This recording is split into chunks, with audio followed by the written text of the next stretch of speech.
are up for discussion.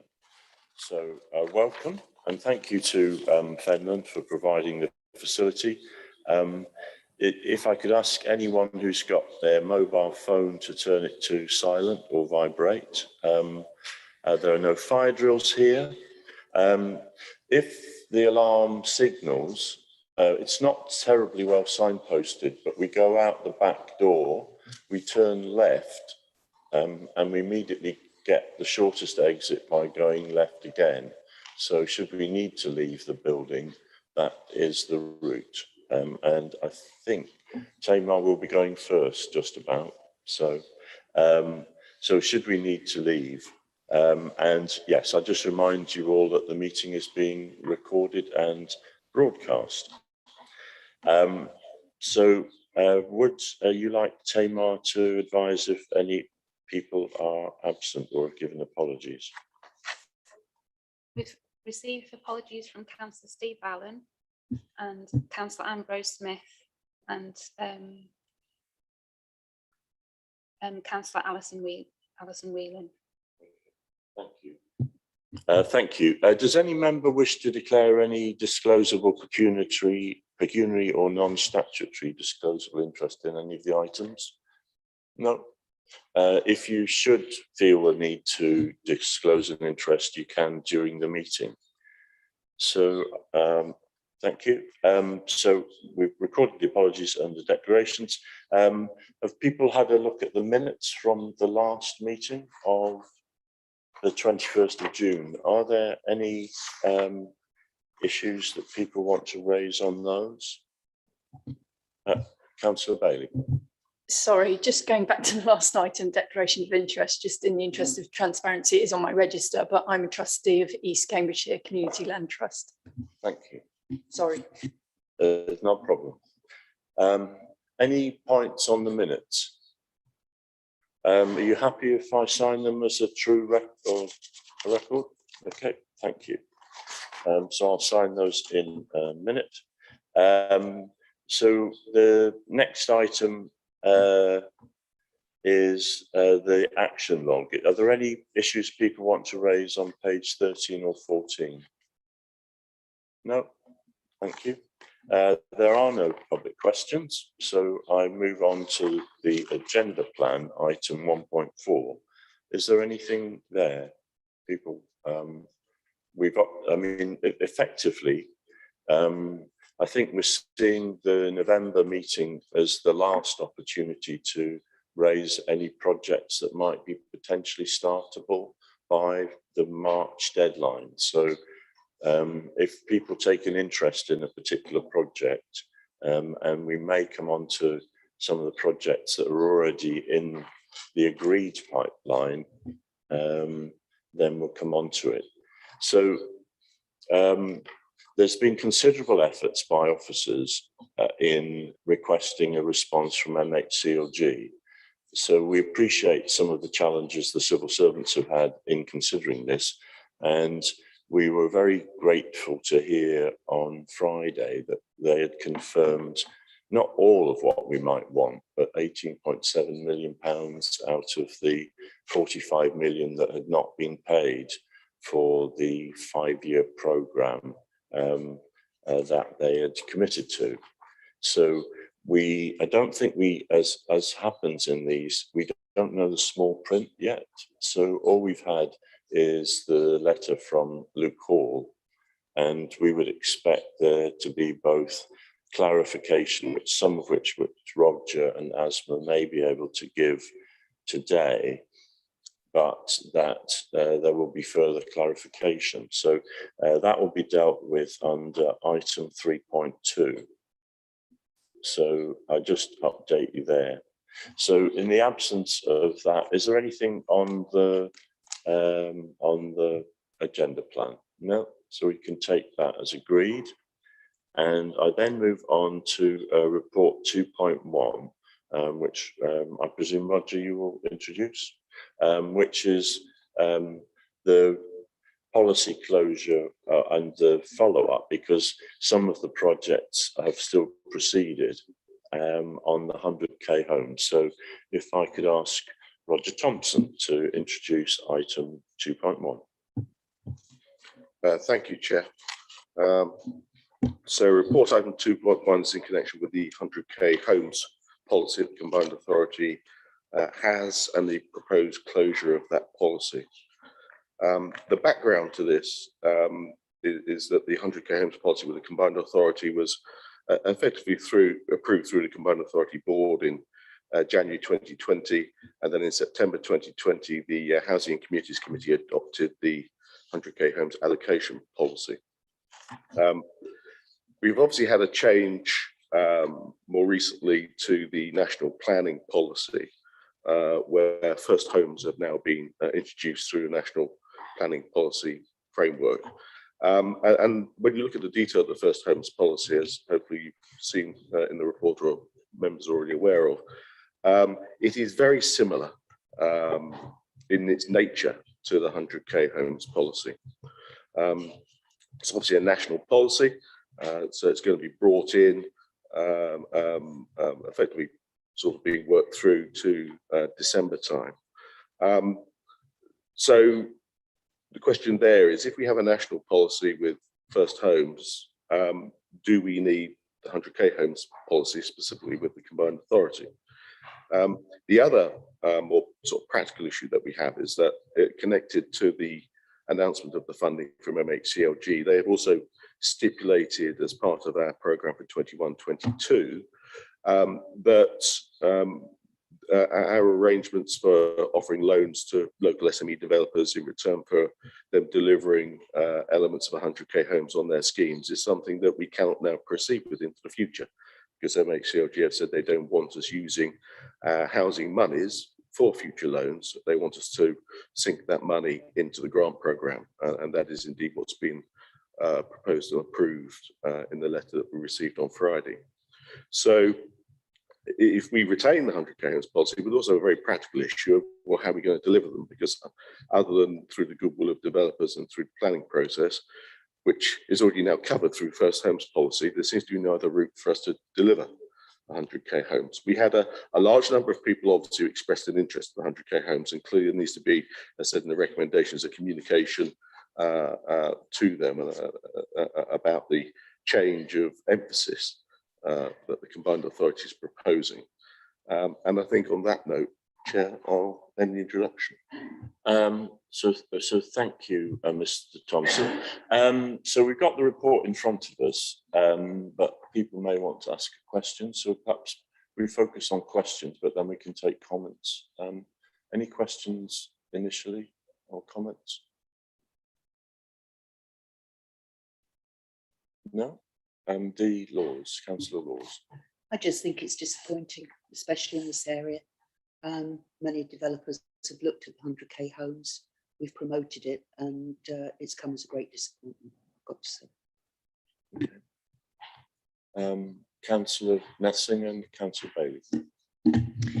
I'd just like to say that I'm not actually all that disappointed. I've never been a fan of the 100k homes policy. I think it has always given an absolutely enormous amount of subsidy to a very small number of people. So I'm actually quite, I understand why government have not been supportive of this scheme, and I'm quite relieved to see that we are not proceeding with it. I think that there are much better ways to use this money to support people who are in the most need of housing. So thank you. Thank you, Councillor. Councillor Bailey, and I know that you've also taken over one of the projects. Yeah, thank you. I'm not aware that there's been any indication that government doesn't support this scheme at all, as Councillor Nessing has just said. In fact, I think the government's embraced the principles of 100k homes, which were presented to MHCLG by this authority. And they've taken on those principles and written them into a national policy that has changed the national planning policy framework. So I think they very much endorsed the principles of 100k homes and are rolling them out across the country. But of course, it will take time for first homes to come forward, because any sites that already have planning permission will not be required to deliver 100 first homes on their sites. And I think any sites that are in advanced pre-application talks won't be required to either. So it will take some time to start seeing first homes come to reality. I think there's been a total misrepresentation of the costs of 100k homes and misrepresentation of the delivery schedule, because much has been made of the fact that they, only X number of houses have come forward on 100k homes at X price per property, with ridiculous discussions about £1 million per home, which is just complete misrepresentation of what's been going on. Of course, they don't cost £1 million per home. And, it was only a principle that was latterly adopted in the previous administration. So, of course, it's taking time to bring sites forward. I think it's a shame, really. I'm very pleased that the government has brought forward first homes and has adopted the principles. I think it's a good job for Cambridgeshire and Peterborough, because I don't think the current mayor has any ambitions to offer people who aspire to own their own home opportunity to do so. There seems to be more flexibility coming later in the later paper on the future affordable housing scheme, but about different tenures. But this is a discounted home. It is hugely popular product where people can own 100% of the home, and it lasts in perpetuity because the discount is passed on to future homeowners. So I'm pleased that the government's bringing it forward through the first homes policy, but as I say, it will take time for that to be realised. And I think affordable home ownership is a critically important part of the tenure mix, and I'm sorry that the mayor doesn't seem to support that aspiration. East Cambs has adopted its own allocation policy for 100k homes, so we will continue to deliver 100k homes in East Cambridgeshire. We've got the first 800k homes in Fordham, as outlined in the paper.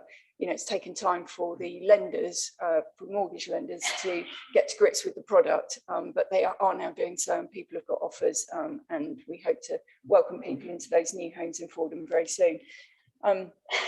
What was clear is that even with a local allocations policy, there was a huge need for this product and a huge desire by people and therefore I think it's an important part of the tenure mix. It's only one part, but it's an important part. We've adopted our own allocations policy in East Cambridgeshire. So in the next couple of weeks, we'll be inviting expressions of interest for the Alexander House development in Ely, and then the former Paradise Pools site, where we've secured 100k homes via Section 106 contributions. I just wanted to point out, I think there's an error in the second recommendation, which says communicate with all those who've registered an interest on the first home scheme and advise of the affordable housing. I don't think that's what's meant. I think that means it's meant to read the 100k home scheme.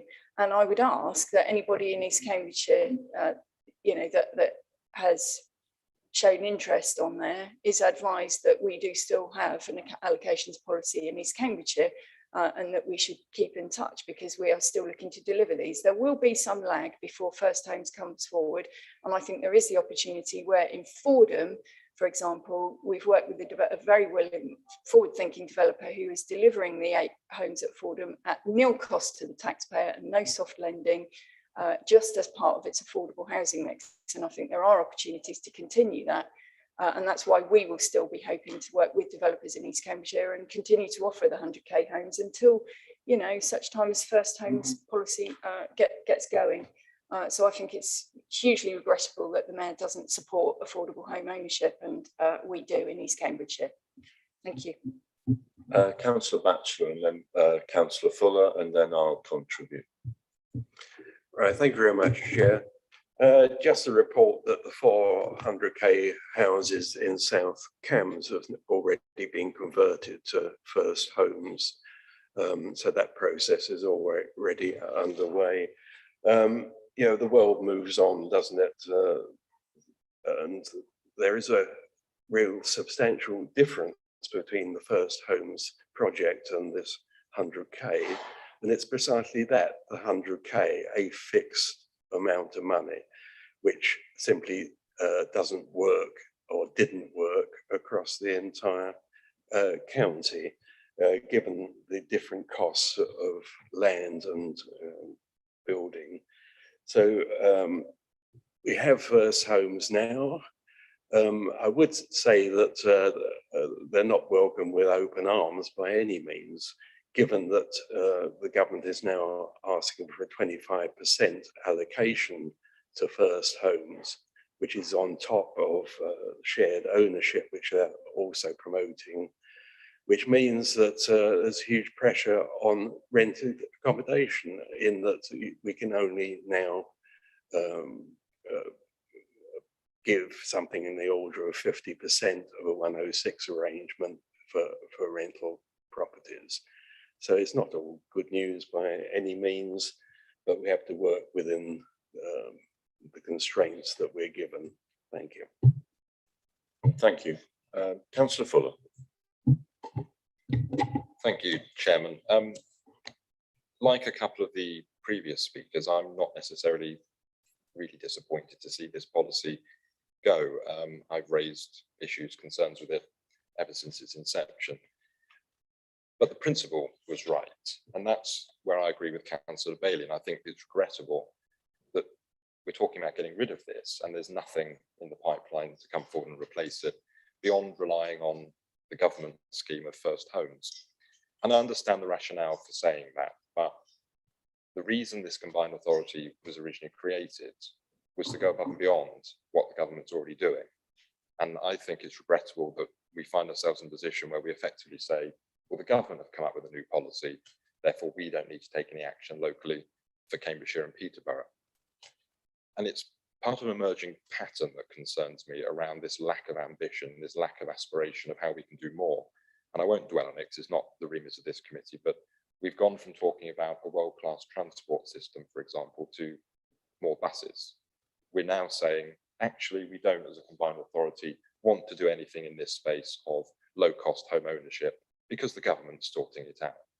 If we go too far down that route, I think there's going to be more and more questions around the purpose of having a combined authority, because we're not just here to oversee mediocrity. We're actually supposed to be going above and beyond what the government are already delivering for our county. As I say, that's the very reason we were set up. So I think, as I said, I think it's very regrettable, as Councillor Bailey said, that we now have a mayor that has no interest in encouraging low-cost home ownership for people, because that's an aspiration that's shared by a great deal of our residents across the entire county. And I think it's unfortunate that we're getting rid of a policy that at least went some way towards trying to meet that aspiration without talking about anything that might be coming in down the line to replace it, because I sense there is nothing other than government first home policies. Well, my two pennyworth. I really don't want to dredge into the depths of what's happened in the last 4 years, but I do think that those councillors who've been involved in the combined authority, and I'm now getting a bit old in a way, in that I'm now the only leader that was there when we were involved in the original devolution deal. However we want to characterise it, we lost our way on affordable housing, and the government blocked £45 million of funding. And part of the reason was that they felt that we had lost our way in focusing on delivery. I do not accept that, and he's not here to speak for himself, but I do not accept the characterisation that Mayor Nick Johnson is not interested in affordable ownership, because first of all, we will get an update. We have to focus on the delivery that we've got the money for. And until we evidence and re-win the confidence of MHCLG, there will be no affordable housing funding from the end of next March. It is clear, despite what maybe have been said, that government was deeply unhappy, MHCLG were deeply unhappy that money was taken out of the core affordable housing fund for generating hundreds of low-cost affordable ownership product, as well as low-cost affordable rent, without even asking whether they thought it was a good idea. And that was a central part of their intervention. And I don't think it's worth me digging into it, but we are committed, councillors, to low-cost affordable ownership. I have drawn my talons back in the wording of the proposed principles, and which are completely academic until we've actually got some dosh to actually use. So I take the point that it is regrettable, because in some ways there's some very good aspirations. Again, being long in the tooth, I remember Johnny Prescott wasn't exactly any better than any other person responsible for housing, because the last Labour government was average to say the best and relied on market delivery of affordable housing. But he and others have been committed to trying to get a product into the market that is actually a lot cheaper.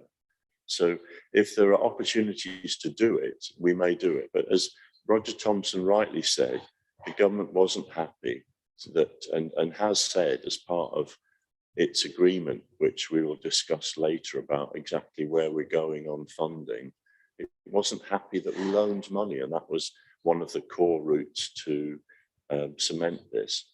I am conscious and welcome the fact that district councils can make choices, and that Councillor Bailey in East Cambridgeshire will continue it, and we will happily assist in the communication. We can include a reference, Mr. Thompson, to the fact that East Cambridgeshire is offering to continue, and that within the wording of what we share with the several, well, a couple of thousand people who've expressed an interest. So we will share that. We will also correct, and thank you for the correction, the recommendation. And we will continue to, and there is a significant number of affordable housing product homes within the at least 500 homes that get moved forward by the £18.7 million that government has agreed. So we will look at affordable homes, but it is the case that people at the bottom of the heap in each part of our geography are the people that can't even afford to rent somewhere. So I hope that we can agree this, and I think this will also be going to the board as well. Is there any other comments that people want to make? And if obviously people are free to vote. So with the amendment that we substitute 100k homes in where first homes are, and on the basis that we'll also be communicating to people, given that 8 have been built and a significant number have been interested. I will put the recommendations to the meeting. Is there anyone wishing to propose and or second the recommendations? Councillor Batchelor's proposing a seconder. Councillor Nessinger. So I've put to the meeting the recommendations en bloc, the two of them with that amendment. All those in favour?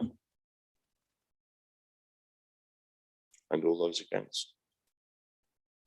So I think that was 4, 5, 6 and 1 against. Correct. Well, thank you. And I also take that in the spirit that we are continuing to focus on home ownership as a combined authority as well. So thank you for that.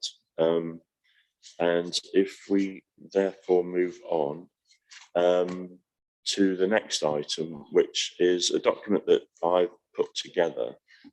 So if I introduce it, and again, I could speak for a long time. I quite like speaking on housing, but I appreciate that other people have got other things to do during the day, but I do encourage there to be debate.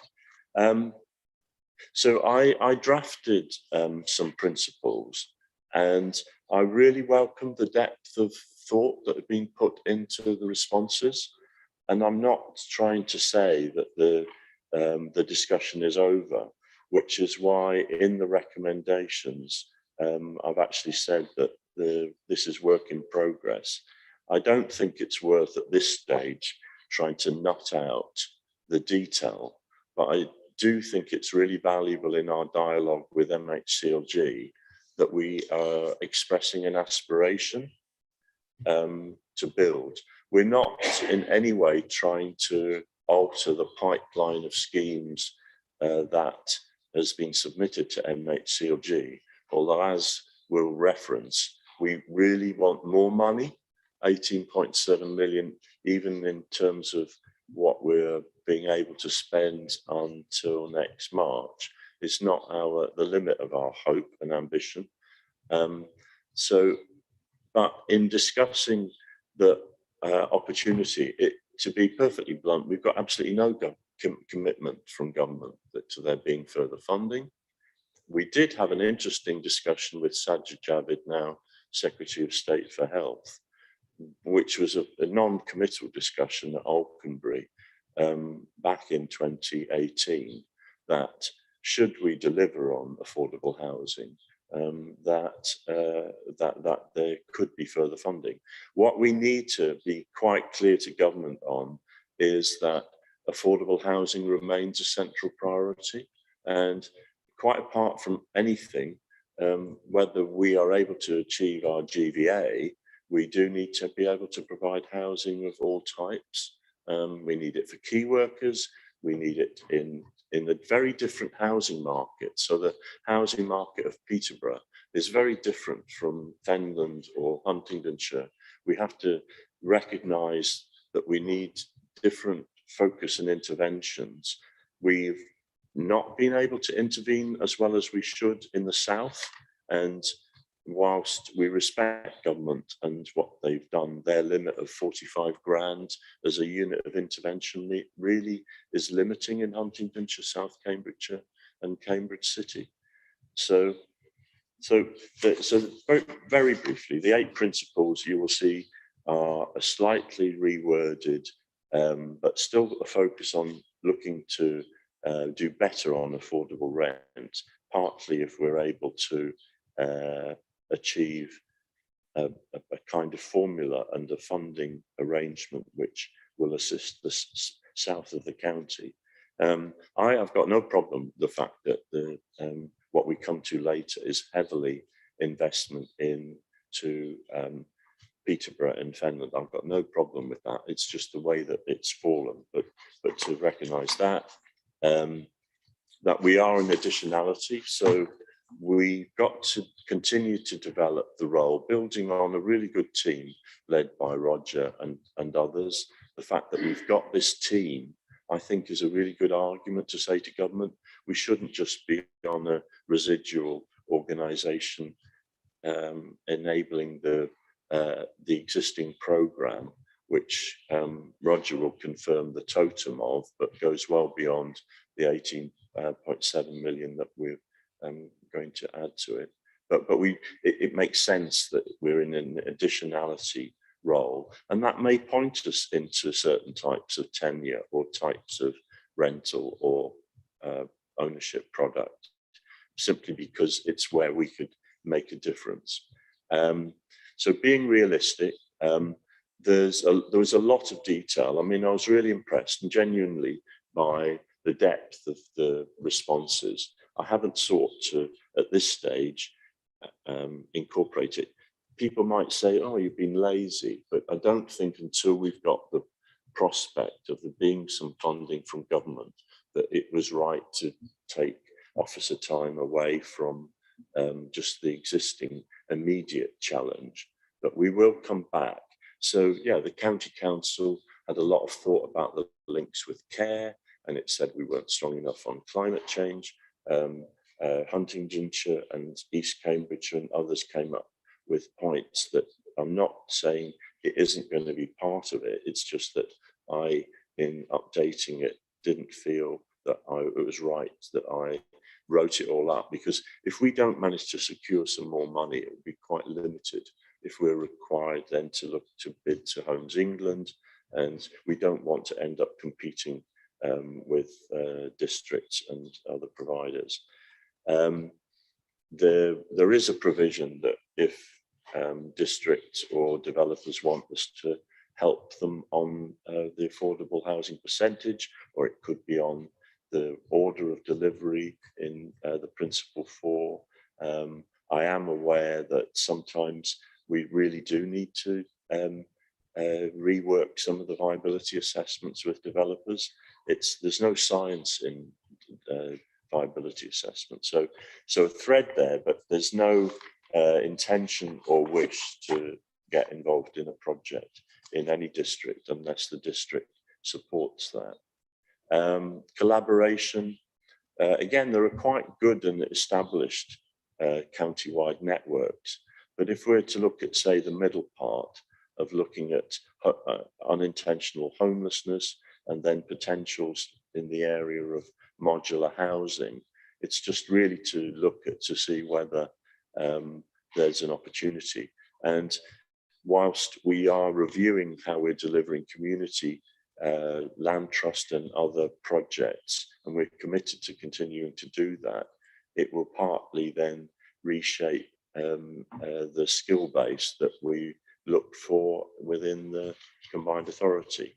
And it has to be evidence and data driven.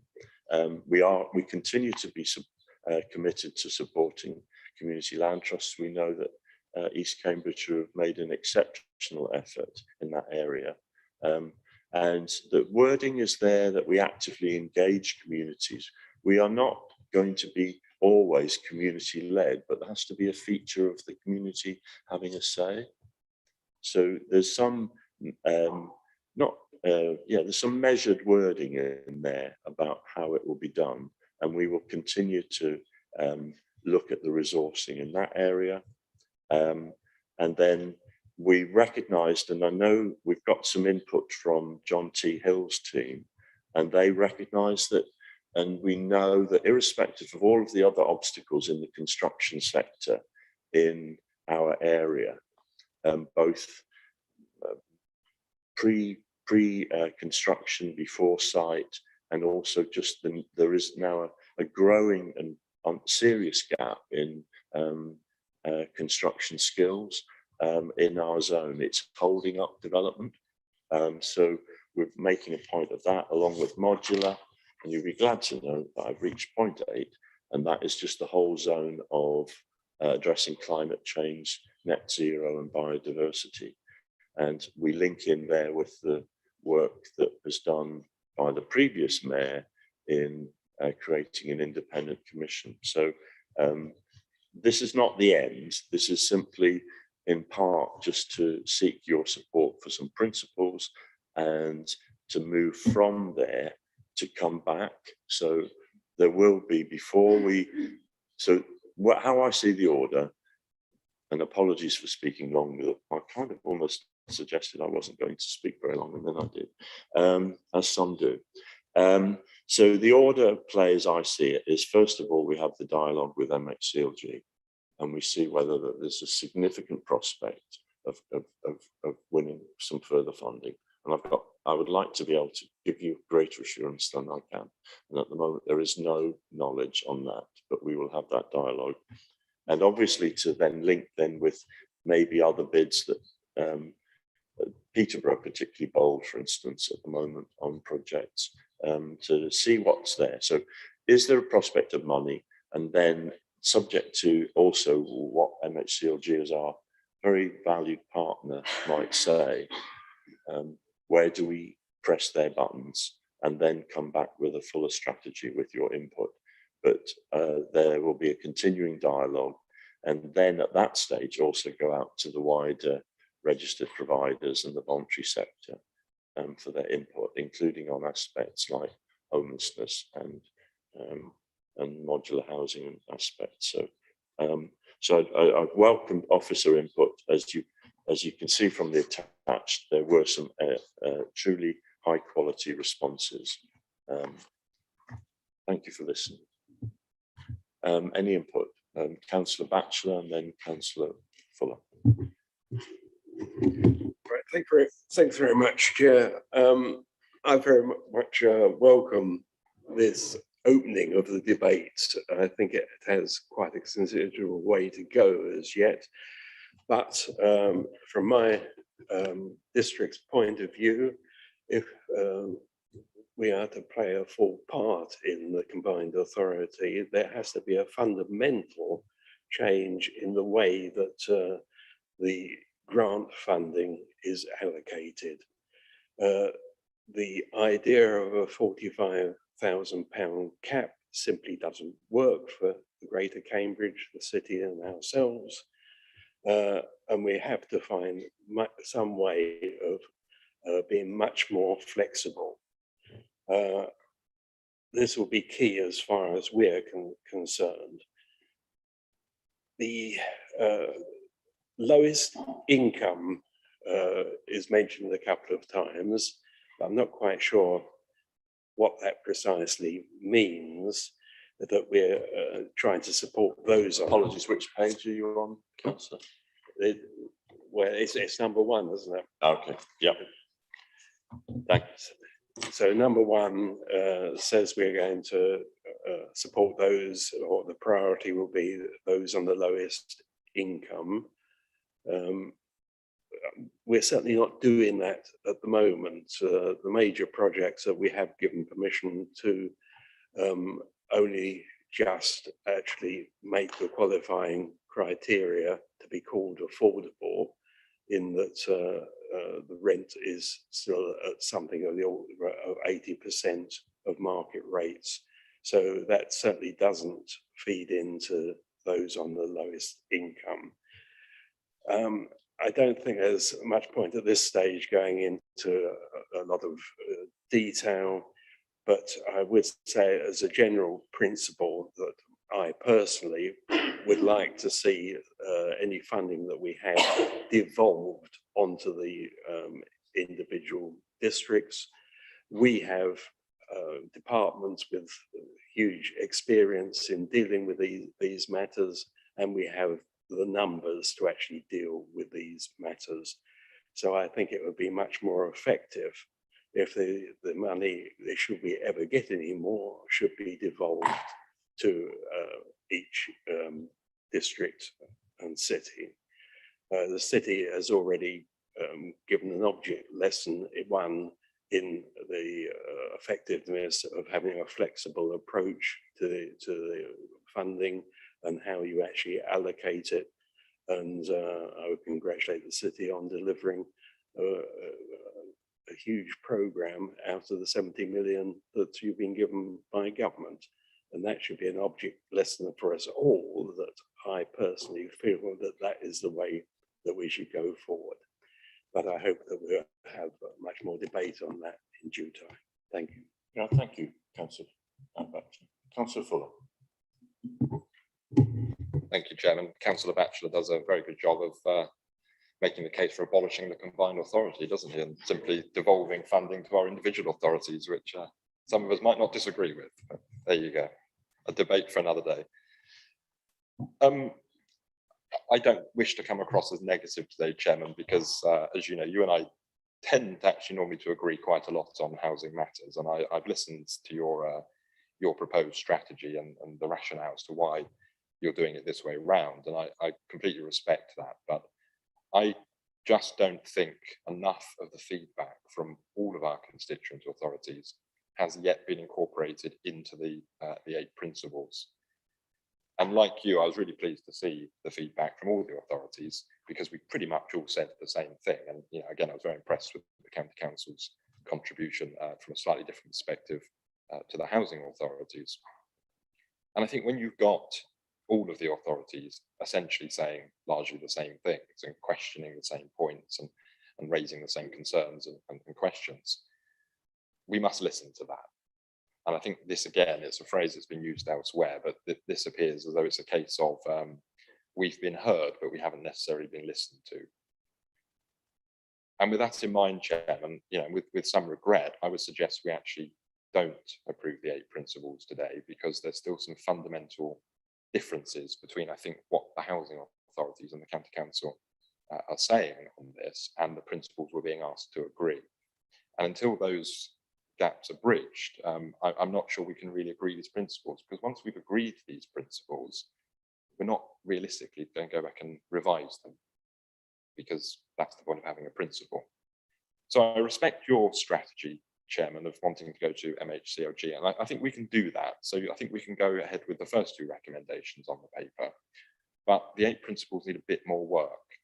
And we've, as you know, they're on the agenda for this Wednesday's leader strategy meeting of the Combined Authority, which I think, and I appreciate the timing has probably caused this, but we probably should have had that debate before they came to Housing Committee, where we're being asked to agree them today. So with some regret, Chairman, for those reasons, I would actually propose that we do not support the 8 principles below. Thank you. Councillor Nessinger and Councillor Bailey. Thank you. I welcome these principles as in broadly, and some in particular, and not just 1 and 2. So I would like us to take these forward today. The ones that I'm particularly keen that we should take forward. I mean, I think there's a lot of good in all of the principles. I think there's lots more work to be done on our housing policy over the next year. But certainly some of these I think we ought to be picking up straight away. And the 2 I'd particularly, well, so 1, obviously excellent, and I'm glad Ryan agrees on that one. But I think 4 and 8 are also really important that we get on with as quickly as possible. And I'm particularly going to talk about 4. I think that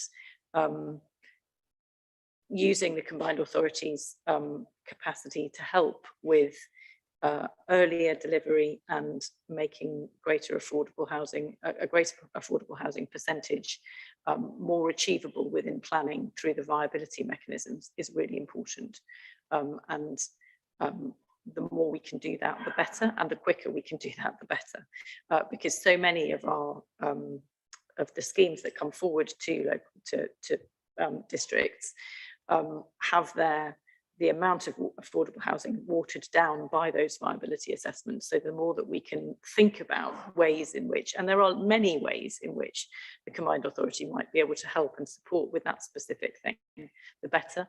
And I think I would really like to get that in as soon as possible. Thank you. Councillor Bailey. Thank you. I think it's fairly telling, Liz, if you don't mind me saying, that it was you that introduced this paper rather than officers. And I do feel that this is Cambridge City housing policy trying to be imposed across our geography. And the overriding thing that I want to say is that that just is never going to work. You've done a fantastic job in Cambridge City with your affordable housing programme, and I applaud you for it. And I applaud you for getting that money in the first place. You negotiated hard in the devolution deal, and well done to you for that. But that does not translate into providing a balanced approach that I need in East Cambridgeshire. And I'm always mindful of what MHCLG and government are looking for from the Combined Authority to have a devolution deal and have a Combined Authority in the first place. And I don't think that that's well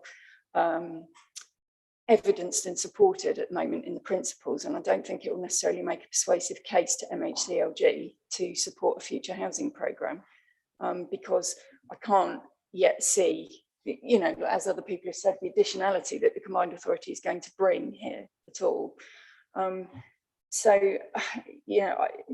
My overriding point that I want to make is that this has to be, it's up to each district area to work out what is right for its own housing provision and home housing mix. And you did say that nothing would be imposed, but the point of the Combined Authority is, to provide additionality and unlock opportunity, I think, is the main thing that I want to say. So some of the feedback has been taken on board. So it does now appear to provide for all tenures, which it didn't beforehand. And that is why I pointed to the fact about affordable home ownership. But the priority in there is still affordable rent products, and that's not necessarily right for every area. It's about having a balance and about having the right balance, and the districts are much better placed to understand what the needs are in their local communities than the Combined Authority. So, I don't like this imposition. On the homelessness agenda,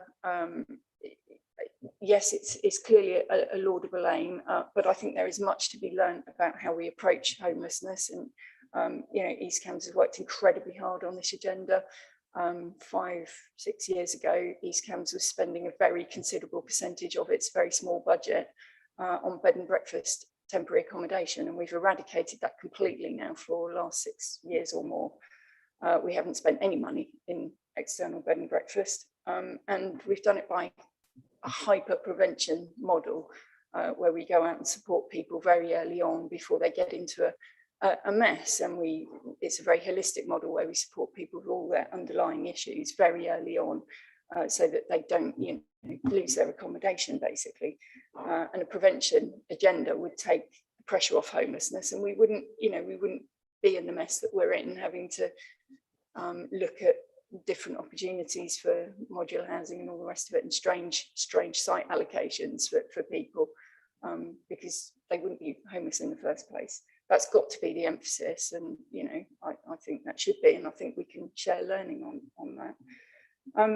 My particular area of concern, you won't be surprised to hear in this paper, is around community land trusts. And I don't get the feeling from this principle that it is well understood how CLTs work, certainly not how they work in East Cambridgeshire, where they are absolutely community-led. And it's not that you get 100% support from a community to move ahead with a CLT planning application.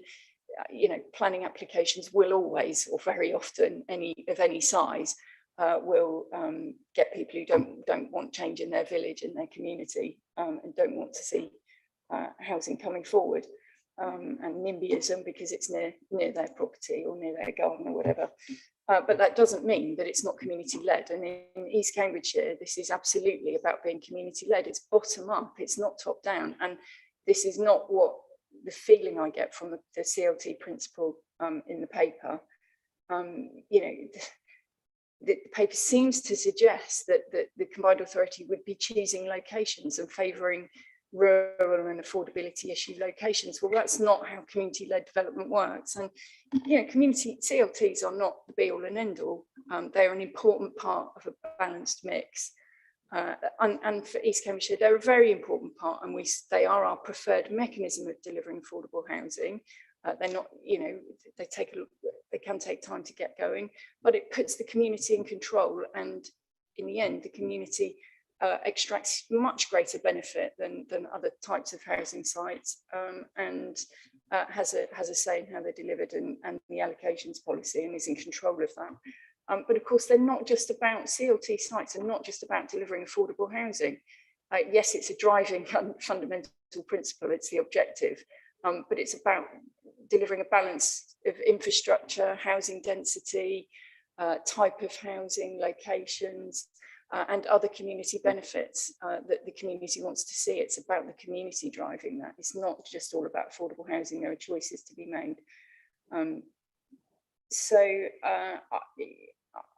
concerned that I get the feeling from this paper that the combined authority somehow thinks that it can choose and impose on community-led development, and that is not how it works. And I'm very concerned about the comment that says that existing CLT projects and commitments by the CEO will be reassessed against a new set of principles. Well, what does that mean for existing CLTs? That is not a good message. And in East Cambridgeshire, we've written to the mayor to just inform him that we are taking back our own resource in-house to support our existing community land trusts and our emerging community land trusts, of which there are many, and any future community land trusts, and to continue the work that we've been doing in East Cambridgeshire, because I need to make sure that is working for East Cambs, and I don't get the feeling that that is the case from this paper. And by the way, our most mature community-led development in Streatham is delivering affordable housing at way lower than social rent and market rent. I think the last level is under 60% of open market rent, with no rent increases since the tenants moved in, and even a rent holiday during COVID for people. And that's what you get. That's the benefit of community-led development, where the community is in control. The principles are a bit more focused than when they first came to us. But in the end of all of this, it's about choices. There is only a certain amount of money to be bled from the increase in land prices, and we need to extract as much of that as we possibly can for our communities, and that's what this is all about. But at the end of the day, it's up to the communities and the districts to decide what's important to them. And some districts favour maximising the amount of affordable housing. Other districts want to balance that with the appropriate infrastructure. It's no good having very high percentages of affordable housing if you haven't got supporting infrastructure to go with it. And the asks from the combined authority around that are increasing daily. We need the supporting bus services, we need the supporting active travel options, we need all of that supporting infrastructure, we need net zero. All of that is very, very expensive, and it will only drive down the percentage of affordable housing contributions if we require all of that. So it has to be a balance, and putting any of these principles above the other and saying, I'm a bit confused about the net zero requirement, because it seems to suggest that no money from any future affordable housing programme of the combined authority will go towards sites that aren't delivering net zero. Well, that is going to strike out a huge amount of opportunity and a huge amount of lost opportunity. We have to move to net zero. Kennet Garden Village, which is community-led development, community land trust, is going to deliver nearest damn it to net zero. And it will be 500 houses. So it's a very considerable ambition, and one that we will ensure happens. But that's not easy, and it's been done because there is better opportunity to extract more community benefit out of the site, because it's effectively a rural exception site. So this is about choices, and this can't all be about affordable housing. We want different tenure types. Those different tenure types come with different costs. People want low density sites. That's why community-led developments are often supported, because they are lower density, and that's what people want to see, particularly in the rural areas. We need supporting infrastructure, and we need carbon zero. So it can't all be about affordable housing, and I don't think that's well reflected in this paper at the moment. So I don't really understand why this is before this committee today, before coming to leaders briefing on Wednesday. So that's not the normal way of doing things. What will be the purpose of discussing it at leaders briefing if we've already discussed it and agreed it here? I can't agree with it in its current form. I think it needs a lot more work. And my main point that I want to make is that I don't think this is persuasive yet. I don't think it's clear what we're asking for from MHCLG for a future funding package. I don't know how far down the road we are, Lewis. You will know more about it as to where we are with asking MHCLG for our 22-25 programme. Have we made an ask? What does that look like? What discussions have we had? I don't know. So I'm afraid I can't support it in its current form, with particular problems around the CLT elements, but there isn't the right balance in there at the moment for me. Thank you. Any other people want to make a contribution? Councillor Laws. Just that I would actually say I agree wholeheartedly with what you've actually said.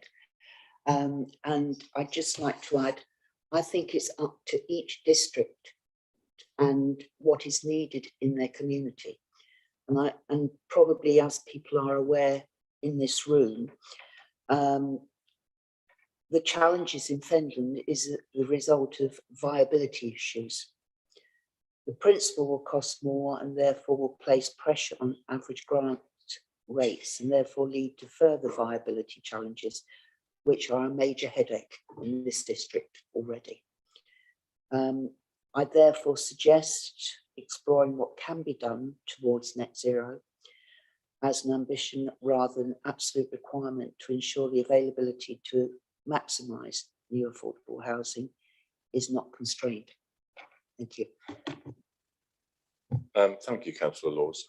If I just respond to some of the comments, and I again, I think this is a point in time and not a strategy. I don't think the document will exist until there's a strategy. And in terms of why the railway timetables got mixed up and the leaders only get to discuss it in 2 days' time, I took the view that, and that was the point in sharing a document and getting input in the summer, that to inform a discussion with MHCLG, we needed to at least have some paint on the picture. I will respect whichever way you vote, but I do think it would help if we go into a discussion with MHCLG to have what I'd regard to be a fairly loosely framed set of principles, so that we are able at least to say we're on the way, albeit that, as I made clear, including to respond, Councillor Bailey, yes, I've had a discussion with senior civil servants. We haven't needed to at this stage meet the minister, but I do think, along with the mayor, that we will put a proposition into a letter to Luke Hall, and effectively, whether or not these principles are adopted, make our point about the fact that there's a lot of passion in this room about affordable housing. We are leaders, we are very busy people, but we have a real passion for this subject. We've got a different set of views. So we will discuss this further at a leaders meeting. I think that there's an element within the wording of the actual wording of the principles that allows considerable flexibility. We will develop a strategy one way or another. It should not take officer time, because their time is focused on immediately on the on actually firstly the next report, and then they'll be hardly able to answer the phone to us for the next couple of months, simply because there's an awful lot to be done. But I do want us to come back to this as a committee. It may be in November, I would hope, because that's our next meeting, but it may be later. And we do need to have an engagement with MHCLG. So one of the biggest points, which each of you has rightly made, and it's, I mean, you were right, Councillor Fuller, to say, why a combined authority? And partly, it's a little bit like treasure or funding in return for government seeing us actually work together and address and attack some of our challenges. We stand a better chance by working together, as we did back in 2016, of securing another dollop of funding. If we actually, with different views and different priorities, actually work together, it doesn't stop any council getting money out of Homes England or of having a dialogue themselves. But I do think, whilst our housing markets are really complicated, we've got completely different viability, as Councillor Laws would say, in this part of the county, that by working together, we've got a chance of having a funding base. Councillor Batchelor, Councillor Bailey, Councillor Fuller, others have said that we do need to have a much greater say by individual districts. And as long as I'm in this chair, there would be a composite bid, that there would be different elements. The housing markets themselves are so weird and different that we just have to start from some of that. So I hope you can support, or I'm not going to beg for an abstention, that would be a very weak political gesture, but I hope that we could get this adopted. If it isn't adopted, it won't change what I'm going to do a lot, in the sense that we have to continue to develop work. But there'll be no status to it unless it's adopted, and particularly there isn't really any status until we adopt a strategy. So my remark just now wasn't flippant. It was, but it sounded flippant, and I'm sorry for that. But I seek your support, but I respect what the vote will be. We will have as equal a dialogue through the leader strategy. There is a need to develop a proper strategy, and we are following through a number of the initiatives from the previous administration, because there was a lot of good in them and a lot of breadth in them. So I'm seeking now in the absence of any further contributions. Sorry, Councillor Bailey. I just want to ask a question, clarification on something you just said. You mentioned that whether or not these are adopted today, you would be writing to MHCLG. Are you suggesting that you would continue to write to MHCLG based on these 8 affordable housing principles, even if the board doesn't adopt them? Not at all. No, And no, I'm sorry, okay, I was a bit flippant, but we've got to talk to MHCLG about some of what we want to do. And I know the different views of districts, and the elements that are in here of affordable purchase approaches, of the very different housing markets, of affordable rent. And I don't believe that what I've got here is a composite of a Cambridge City view of the world. Obviously, some of the issues, like you mentioned about homelessness, are totally different in different patches. The needs and uses of community land trusts are different, rural, urban. The modular housing is. So I'm not suggesting in any form that, but I will be indicating some of the directions that I think that the combined authority will in the end follow.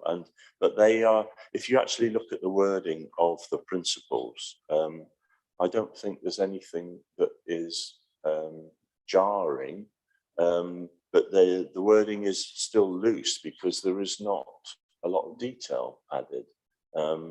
So aspects like, say, net zero, that's an aspiration.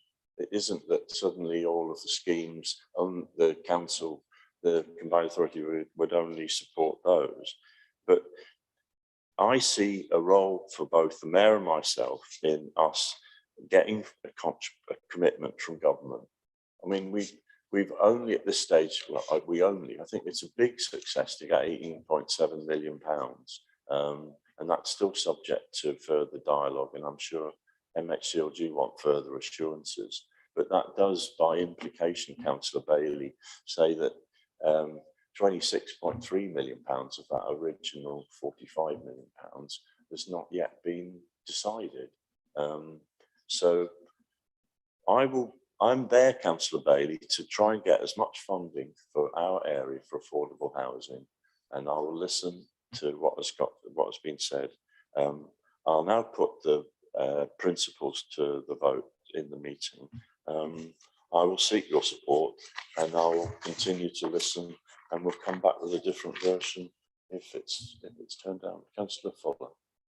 Sorry, Chairman, just one last comment before you take the vote, because I think your assessment of this is actually somewhat different to the reality, because we as housing authority, when you read the responses, we're actually largely saying the same things.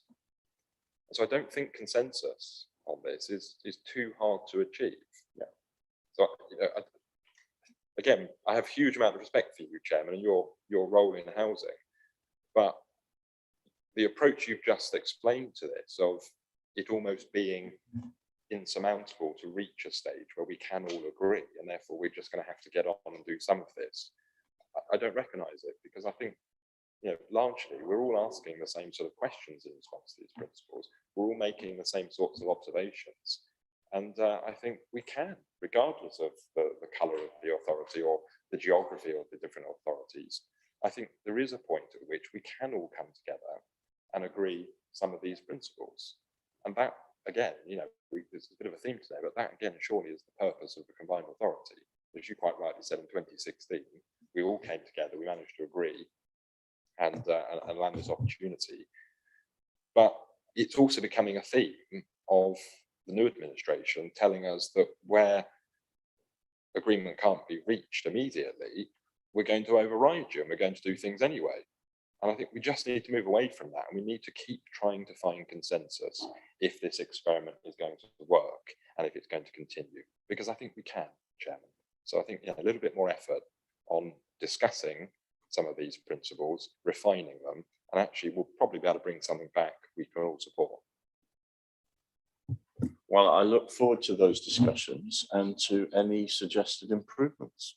So we do need to combine, and some of us in our roles are aiming to assist that combining. and to provide an outline, to get input, to say that this is not the final version, that there is going to be a further dialogue. And I recognise, just in the nature of the way that it wasn't possible to have a meeting of leaders in August, that was just not fitting because people were away. We were not going to be able to do that. But we do need to infer to our partners and work with improving what we've got. And we just need to have also, I need to continue to start to have dialogue assisted by the officers with MHCLG. I will not go anywhere into the zone that has not been approved by the Combined Authority or its Housing Committee. We will need to have the further discussions, and we'll take it from where we get to. There is no effort here, including in the way Councillor Fuller, that the recommendations are worded to try and railroad or try and jump ahead. But I will respect what the decision is of the committee today. So I will move it forward and appreciate all the input, and also the sentiments, including that each of the districts in our geography is playing a major role on housing and working its socks off, along with your officers and also with the staff of the Combined Authority to get the best. So in terms of the proposition on page 25, I will move on block, or I will seek a proposer and maybe a seconder for the recommendations on page 25. Do I have a proposer? Would you agree to take the first two separately to the third? Because personally, I'm quite comfortable to support the first two, but obviously have a different view as I've expressed on the third.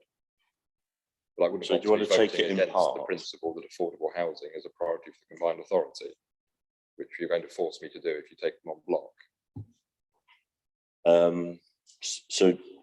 To be clear, and sorry, I should have brought my hearing aid today. Do you want to take the first two as a part and then the third as part? Yeah. Okay. So are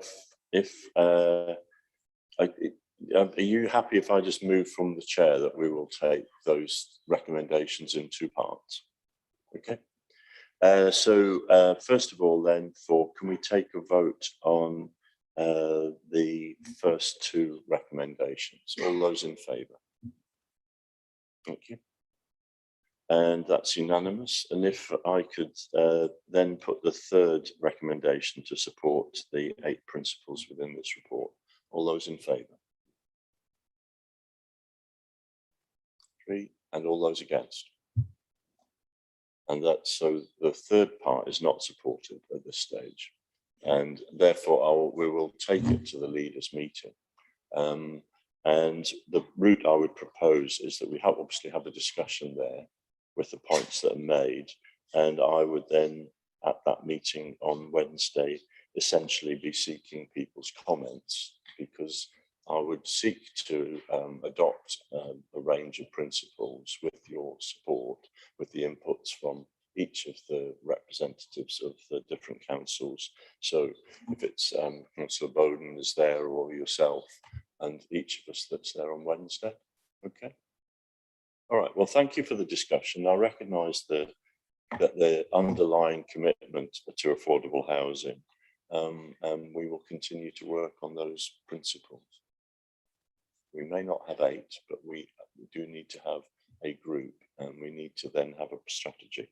So thank you for the discussion.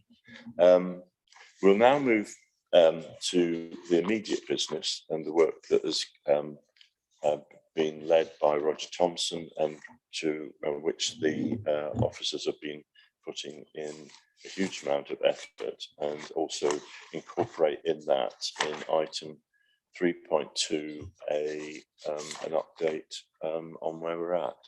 Thank you, Mr. Thompson. Thank you, Chair. So obviously some of this paper has now been superseded by the letter that we had on Friday. If I can maybe just dive in and explain to the committee what I believe that letter means that we received on Friday. So we had the letter from the Minister. In our previous discussions with MHCLG, we had a series of conditions that MHCLG were seeking for us to adhere to. They were listed under 2.2 in the report, and they've been reported previously.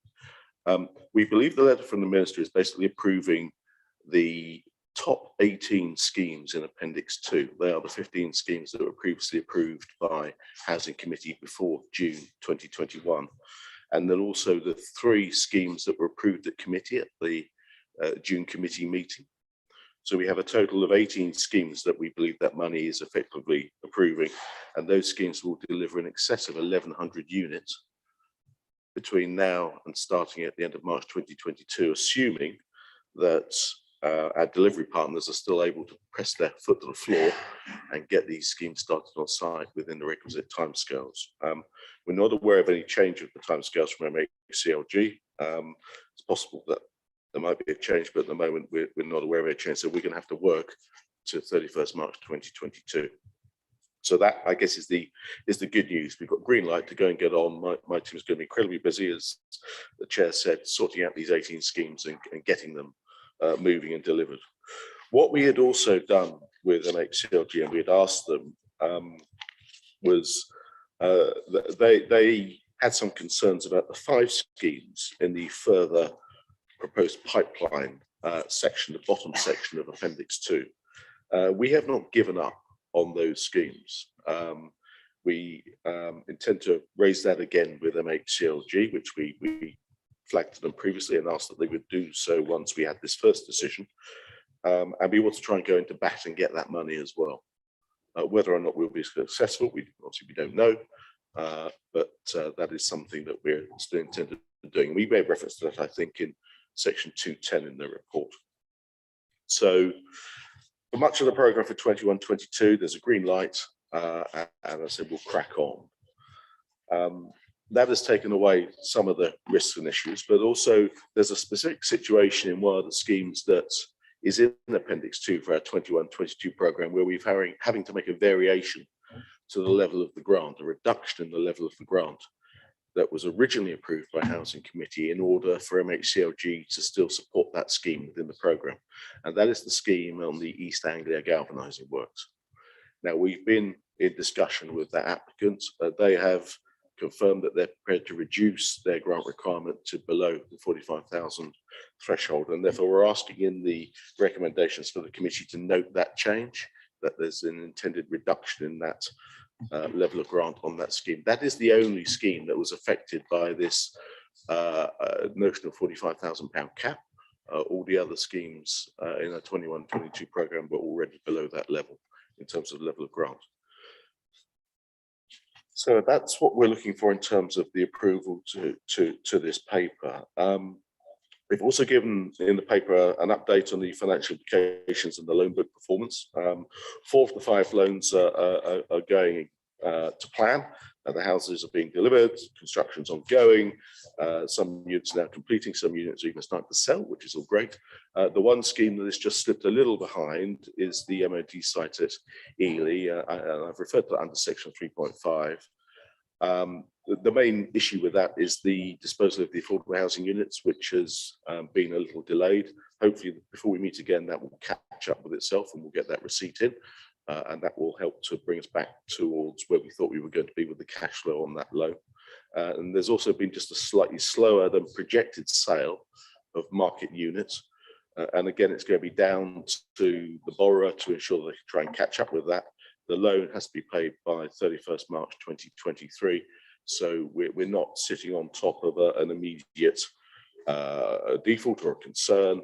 But I'm just flagging to the committee that that is the one scheme, as I'm doing most reports, where actually there's a deviation now, it seems, from where we thought we would be. And on that note, Chair, I'm happy to take as many questions as people have, but I think that's my initial summary. Thank you, Roger. So it is good news that the MHCLG has approved the 18.7 million, but that is still well short of the full amount.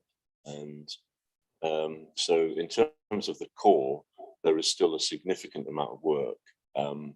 And we would hope that MHCLG would recognise that we put this to them in July, and that then it's actually added to some of the challenges. So, I mean, we've got sympathy, whether it's Peterborough City or Cross Keys or the different providers.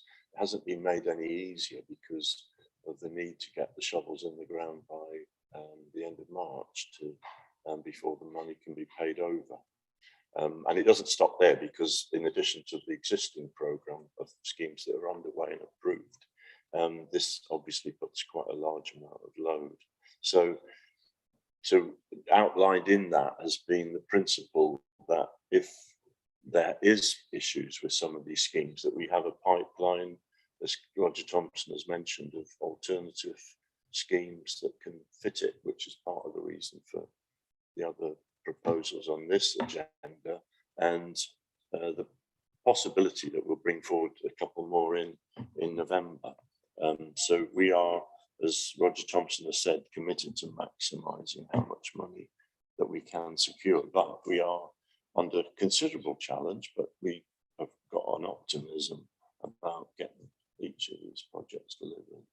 But just one thing to add, Chair, I should have mentioned, one of the other things, and it's connected to a later paper, so I think it's relevant.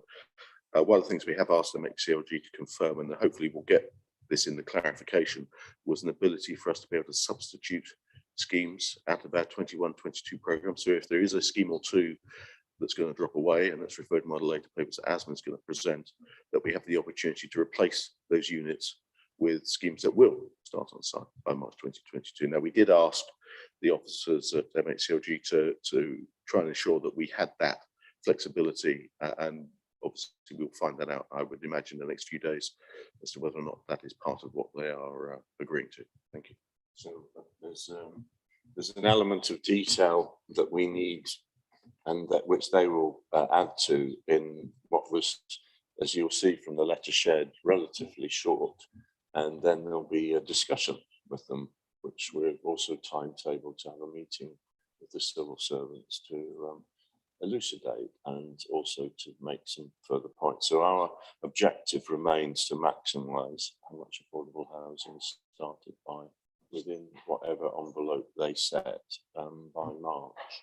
Any questions or comments anybody wants to make? Councillor Bailey. Yeah, I just want to make one comment really, and thank you for the update. You know, given all the frustrations we've had with MHCLG, which you're now clearly experiencing yourself, Councillor, but about the time they take to come back, you know, putting everything in jeopardy. Of course, this was the same frustration that we were experiencing previously, and you know, I note with some irony that if we were given the money now, we could still deliver 2,460 units within the what we all know was the original timescale of the 5-year programme, which took us to March 2022. And you know, that's well beyond the requirement that was made of us. So even given all of the problems that we've had with MHCLG, you know, we could still be on track to well over provide the amount of affordable housing from the original affordable housing programme. £100 million, 2,000 units, and we've still, after everything, got on the table 2,460 units potentially deliverable. So the argument about deliverability from MHCLG and not being on track was always nonsense. It remains nonsense. The only thing that's put a hole in the programme is the behaviour of MHCLG, frankly, and you know, fuelled by local political activity, I have to say. And the only other argument that they later put forward around value for money, well, I note again with some irony that the cap they've put is 45,000 when we were delivering at something like 34 or 36,000 per unit. So that was never an argument either. So I just think it's a huge frustration really in all of this heavy bureaucracy that we're having to wait for weeks on end for every scheme approval is just completely unnecessary and not what we're supposed to be about. And I think it's a matter of huge regret that the whole thing was politically hijacked. Any other comments? I mean, I think I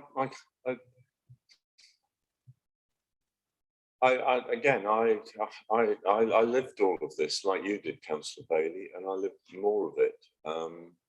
and it was painful being in opposition, and in fact, or it not being opposition, but scrutinising and challenging. But it was the case that we went off course, and whether we like it or not, Britain is run out of Whitehall and Westminster, and if you don't keep them happy, they'll kick you, and they've been kicking us for a long time. So I'm glad that we are. We understand better, and I take a point in that there was the where I will agree with you was there was a complete fuzziness about exactly what it was that they wanted us to do differently at times, and it took quite a while. And if you, our officer team has not had an easy time for various reasons, but part of it is. In part, it's just the nature of the way this country blinking well works, and it doesn't work very well. And I do think that I do hope that in the work that we do and in the government's renewed commitment to devolution, that there will be more of that kind of sense of partnership, which is a frustration in your voice, but also I think we've just got to be warm-hearted towards them. And I know the civil servants felt that we were telling them to push off at times, and it don't work. They were the paymaster, and I would like us to continue the dialogue. And they've approved this, and in a relatively oblique summary letter. And being an optimist, I'll interpret that as an invitation to go back to them and continue the dialogue. But will we succeed? I can't say. But we definitely want that flexibility that Roger Thompson has talked about, as well as recognising that there's a finite deadline, and talking to the many excellent providers that have been working with us, and who also have had to be unduly patient, because we were not in a position to say, get the shovels moving. We will work with yourselves, and we will work with the registered providers, and we will have that further dialogue. And we will discuss it also at the Leader Strategy meeting in terms of how we think that we can have a really strong engagement with MHCLG. And we won't get back to the last item until we've dealt with the current opportunity. Any further comments? Councillor Batchelor. Are we on the generality of the programme as well? Yeah. It's could somebody explain the process to me, since it's such a rarity that anything from South Cambs would appear on this list? I see that 3 projects have recently got onto the list. Is it the process that some consultation actually goes on with the district council, since we've had no advice from the applicants or the combined authority on these? Yes, I think the question is about Appendix 3, which is the pipeline of schemes that we've got looking ahead, and actually that might start to form some of the basis of future discussions with the MHCLG beyond what we're asking for 21-22. There is a process, so my team does communicate and has communicated with your team, making the ask, and you've asked all the district councils of what are you aware of, what have you got in the pipeline that we can add to our future programme. So we have consulted with your team and all the other leaders' teams, and you can sort of see from the schedule the responses that we've had. Rather ironically, I mean, we might want to take this offline, but we actually only had 1 response from your council, which was the 4 units referred to at Meadowcroft Way. The other 2 schemes are schemes that we're aware of as on a sort of wider level as combined authority officers. So we would very much welcome a more detailed dialogue with your officers to identify the other opportunities, because we've asked the initial question and to be frank, we got very little back. Right, the ones I was querying were Camborne West and Papworth, which does not come from the district council. Presumably it's just coming from the developer. Yeah, that would come from our other sort of well, registered providers, developers, our other contacts in the market. Yeah. So someone is going to have a discussion with the officers of South Cambs. Yes, absolutely. So those will be sort of in reverse, where we're aware of stuff in your area that your officers didn't raise with us. So we'll be at some point, if we look like we're going to get some traction with the program beyond March 22, we'll take that back to our officer team. But what we're really looking for is this collaboration, and so for some of our councils, it's excellent. I have to say, we get a lot of really good cross information and communication going, and others it is slightly less so. Thanks, Councillor Batchelor. So we haven't added a further recommendation, but clearly it is an endorsement that we've got the money to get going, however we characterise it. And you'll see from the schedule on page 69 that there are a very large number of projects. And so I do thank the officers for all of the work that they've put in. We do need to have a lot of dialogue now over the next couple of weeks. We need to know in detail that these projects are going to get delivered. We do have something of a list of further options, but it's not a long list. And we may bring some further reports to the next meeting. So so there is more behind this than the relatively short recommendations. And I will update the committee when we have a dialogue with MHCLG, because there may be more to the story.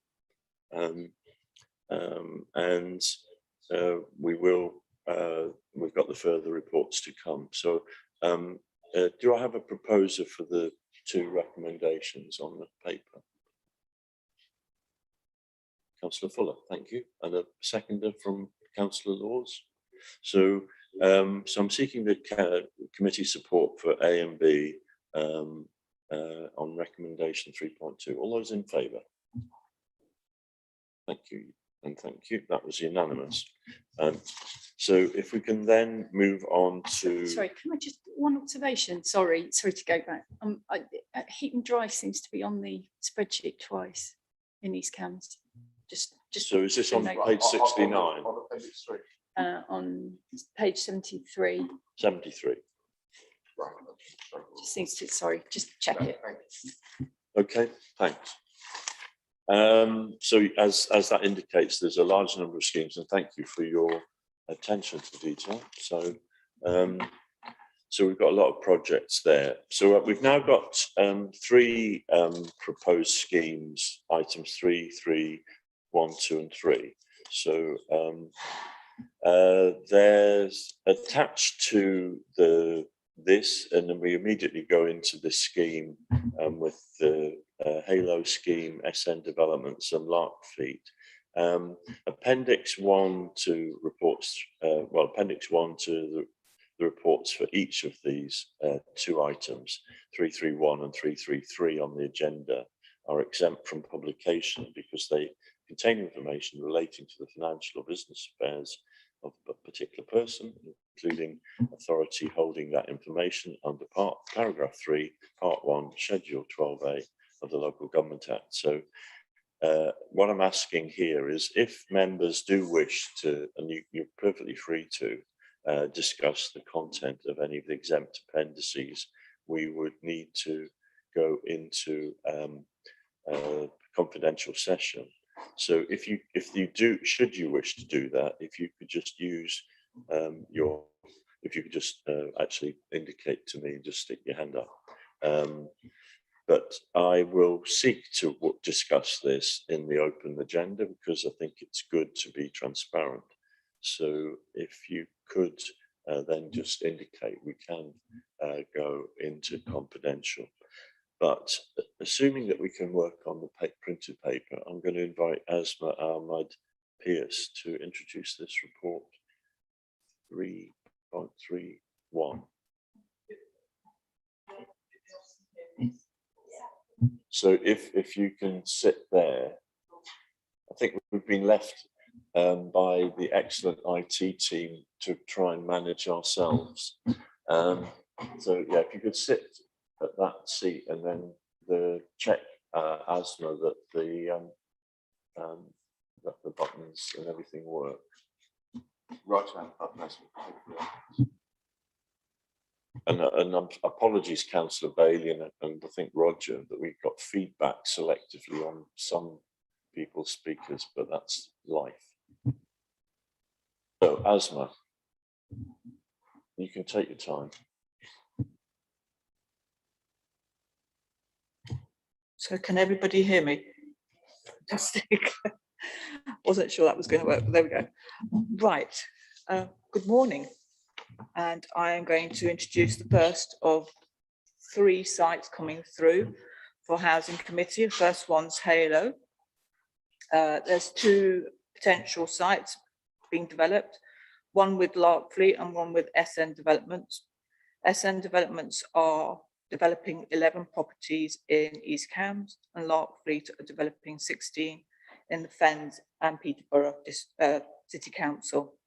All these units are shared ownership units. The total grant that is required is 1,209,000. This is being brought forward subject to confirmation from MHCLG as a possible substitute for a site if there is a non-progressing project, which we have one which seems likely. SN Developments are due to start on site this month. Larkfleet are already on site. The average grant rate for all of these units is 44.7k.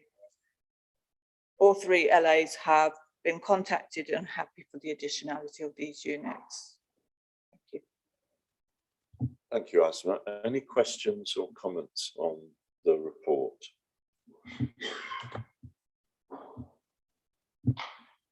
Councillor Bailey. I support the one that I particularly know about in these camps.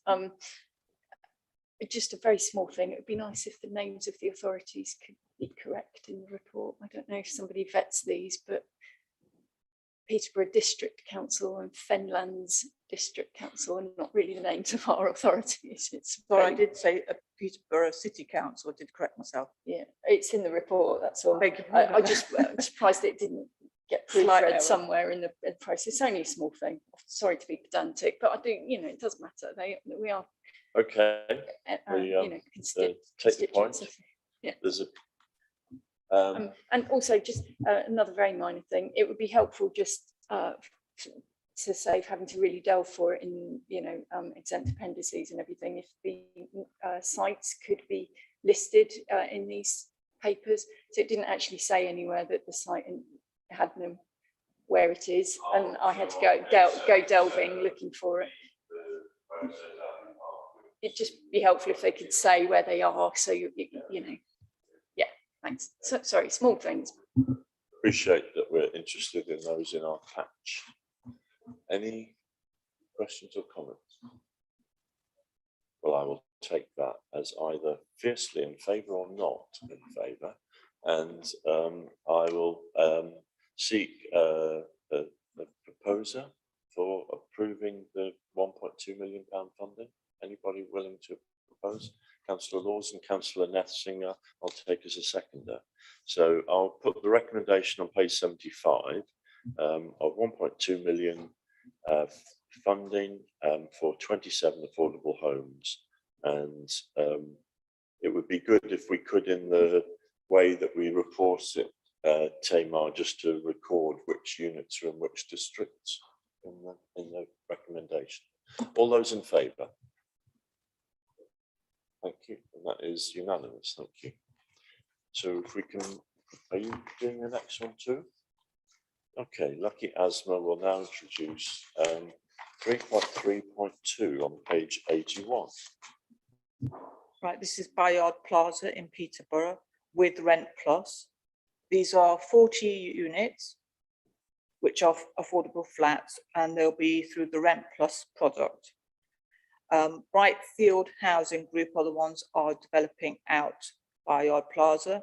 It is almost finished and it's a permitted development. Some of the properties are being purchased previously in another report that I did with Halo, and they're all shared ownership. The units that Rent Plus have got are 1 and 2 beds. Some of the 2 beds are marginally bigger. The units are near completion. The grant they're asking is 1,800,000. I've been in contact with Peterborough City Council regarding the units, because it's a rent to buy product. They're looking at having a small condition, having a nominations agreement and allowing people off the housing register who are low income families and have an average income of 31,600 to have the option of applying for these units through their CBL. The average grant rate is 45k, and based on MHCLG supporting and approving the Rent Plus delivery model, I'm bringing this forward today. Okay, so there's a specific bit of wording there because there's a discussion with MHCLG whether they take what their view is. Homes England support Rent Plus, and there is quite a lot there, but there are different views, and I expect that there are different views in the committee about Rent Plus. But the proposal is that we've got this, and I think Roger mentioned to me as an aside that there's only one other Rent Plus scheme within our programme to date, but this is an addition. Sorry, did I cut you off there? No. Any questions or comments? Councillor Batchelor. Just on the question of the Rent Plus model, we had one in my own area which didn't go forward because of various reasons that I won't go into here. But my understanding is that the government isn't very keen on this particular model of rent and to buy and so on. I mean, have we any knowledge of what the view of the government is on this? Thank you. Roger. Well, as we said, we had some of that feedback from MHCLG as well with our proposed 21-22 programme, which this scheme is a part. This is one of the 5 schemes that we're looking to revisit with MHCLG to have that discussion. Rent Plus have provided quite a lot of collateral information that suggests that there are previous housing ministers and officers in MHCLG who have been supportive of their proposition. So we just want to go and have that sensible discussion with them and work out if the Rent Plus proposition is something through that discussion that they can support, in which case we can get these schemes into our programme this year. And equally, if not, then okay, well, we've tried and we understand what the issues are, and clearly we won't be bringing Rent Plus back in any future programme if they do, are adamant that they do not like the model. But we would like to try and support the model, I believe, if we can. So we're aware that there are different views, and different districts take different views in terms of prioritising scarce funding. Homes England are supporting schemes. The housing's uniquely complicated, not uniquely maybe, but it's very complicated. And I'm open-minded, but generally, as people might infer from reading the early report, I've got views, or we've got perspectives. That what really attracts me to Rent Plus, albeit that there are other ways of spending money, is that it gives the opportunity of people, say if someone takes a product of one of these shared ownership at 30, at 35, 40, 45, 50, they've got a window of opportunity to actually alter the way that they work their personal finances. And for me, that's a really valuable variation. And it's not, the world's not perfect, but often in the way that we provide affordable housing, you provide it at that one point, and then there isn't that flexibility. So to me, that, including for this Bayard Plaza scheme, just gives the people that move into it quite a lot of ability just to alter. And we are often in housing that we decide that we want in a point in time, maybe in 91 or 97, and we're there for a long time. And a lot of people are not in the kind of housing that's suitable for them. financially or location. So that's why I think it's worth us sticking up for flexibility, really, Roger. Any other comments? Councillor Nessing. Just a very brief comment. I am in no way an expert on housing. I'm becoming more expert, but I agree that I think Rent Plus is definitely something that we should be looking at. And one of the reasons why I'm very supportive of this is that it is a genuinely secure, affordable housing for people who are not able to provide a deposit. I also know that many of the shared housing schemes that we're looking, shared ownership schemes, end up not being very affordable. I've known an awful lot of young people who simply can't afford to get anywhere close to shared ownership. And I think this provides a realistic alternative for many of those people. So I'm glad we're looking at it, and I hope it will be supported. Thank you. Do I have a proposer? Councillor Nessinger, and do I have a seconder? Councillor Fuller, thank you. All those in favour? Any against? And any abstentions? Councillor Batcher's recorded as an abstention. Thank you for that. And Asma, part 3, please. Thank you. I'd just like to interject, councillor, that Rent Plus is obviously renting first at an affordable rate and saving up for a deposit. So it's genuinely affordable and looks at people's lifestyles and circumstances. Right, Yorkshire Building Society, Lynchwood, Peterborough, again with Rent Plus, again also working with Brightfield Housing Group, which are refurbing the site. It's an old office building which has been recently vacated. It will be providing 96 1- and 2-bed flats. It will be through a rent to buy product again, so people can have 5, 10, 15 years tenancy agreement, secure affordable rents, and will be working along the same lines as Bayard Plaza. The grant requirement is 4,320,000. As part of the site, there's a big space at the back, which was a car park, which we were considered bringing forward, but decided to use that as to build on later and wouldn't be in this affordable housing programme. It will follow the same lines as income and eligibility by employment of 31,600. The average grant rate is 45k, and I'm bringing this today to the committee based on MHC's LG approving the Rent Plus delivery model. Thank you. Thank you. So part of the discussion that we will have with MHCLG will be specifically on the Rent Plus being additional to the 18.7 million, and therefore be asking for further funding. Any questions or comments on the Yorkshire Building Society Lynchwood project? I will assume that you're either in favour or viciously against, and I will seek a proposer, Councillor Nessinger, and a seconder. Councillor Fuller again, thank you. All those in favour of the proposal for 4.3 million for 96 affordable homes? And those against? And abstention, Councillor Batchelor.